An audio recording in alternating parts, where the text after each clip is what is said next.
So if we look at, Shanaka, the T20 victory, the Asian Cup, it feels like the World Cup, but it's not, right? Yeah. It's the Asia Cup.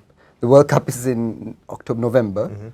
How much of this team will carry on into those conditions? I think most of it will play. The squad is a strong squad, and I think we have good backups for the first choices as well. Dushmantha Chamira is still to come into this. Kushal Janit Pereira, don't know whether he still has a place, but he's also someone who still needs to come into this mix. So we've got quite a few guys that are in and around this.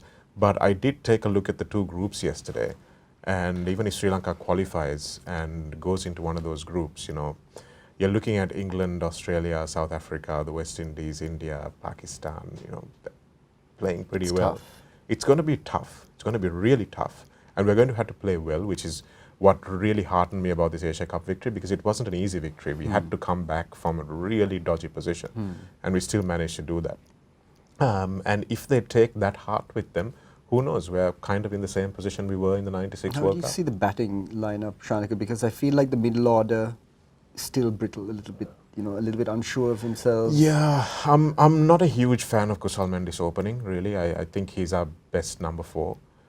We've got Danushka Wijetilleke, we've got Niroshan Dikwal. Pathum Nissanka has been phenomenal. I think he's probably our best batsman across all 3 formats at the moment, and he's just so solid.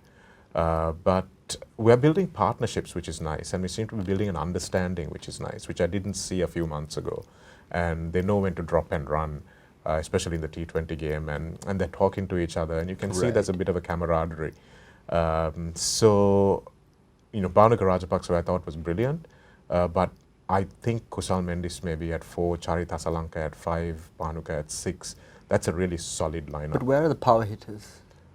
Well, these guys can clear the boundary. I think Bhanuka, Dasun Shanaka can clear the boundary. Chamika Karunaratne on his day can clear the boundary. Wanidu Hasaranga can wield that as well. But again, that's a physical thing, isn't it, Kusum? I mean, you and I walk into a room and somebody says, "Who do you think is going to hit the 6?" They'll say, "It's me."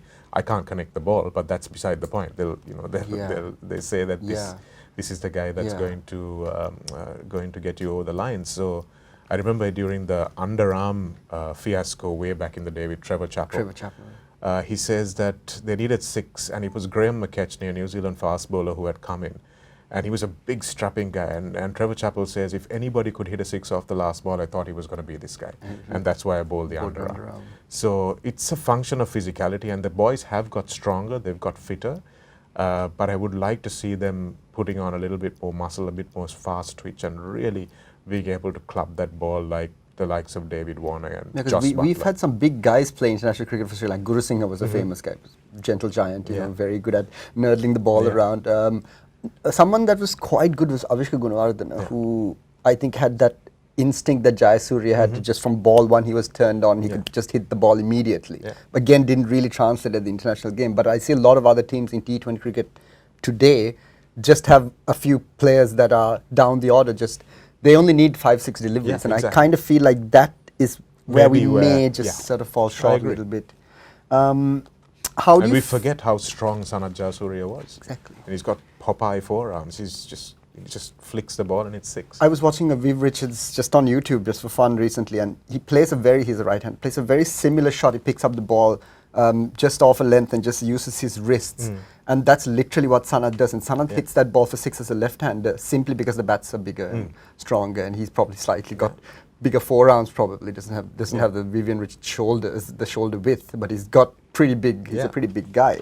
But a lot of the other nations, Australia, England, etc., they've built 2-3 distinct teams with a couple of players that are suited specifically to that format.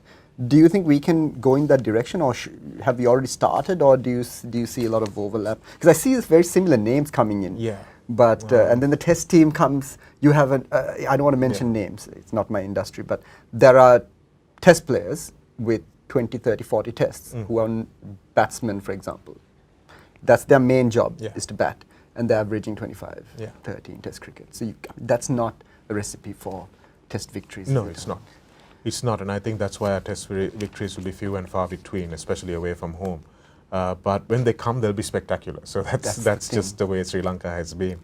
But I think there's room for 3 formats. I'm just not sure we have enough depth for the reasons we talked about way at the top of the show when we said that there's not enough competitive cricket being played below the international level. Because then you can go in and say, who is that big bloke swinging the ball? Guys like Dilhara Lokohettige. You know, we need to be able to bring those guys in and keep them in the system for long enough for when they come good. Because you look at Australia, guys like James Faulkner, where are they now? You know, they just come in, they do a job and they go out. So we need to be able to bring that conveyor belt of players, talented players, through the system. Do we appreciate the Dravid skill set in the game today? I mean, it seems like, Not in especially T20. yeah, and in that case, if everyone's looking to get into the T20 game, is that player going to find their place even in the Premier League game in a 50-over match? Yeah. How are they going to make it there? Because because it's so different. Yeah. Like, I mean, I played briefly in England, and it's a completely different ball game if you use the term, because the swing, the pitches, the conditions, the wind, even those little things, you need to have a very different kind of technique to succeed. You're not going to be a Jayasuriya. Not everyone with Jayasuriya's technique is going to make a 200 in Test cricket. So how do we develop those kinds of players in our system when there's now all this commercial pressure?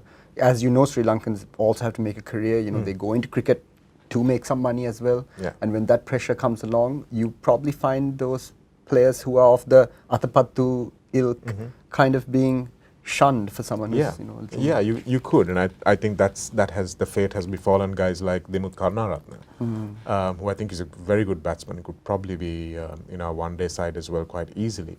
It's a skill set that is being slowly eroded, Kusum, and I think we're worse off for it. I mean, it's nice to be able to see bowlers on a really bouncy wicket or a seaming wicket giving the batsman hell and the batsman being able to cope. You know, that's nothing nicer than watching that kind of having those cricket. leaves. Yeah. You know.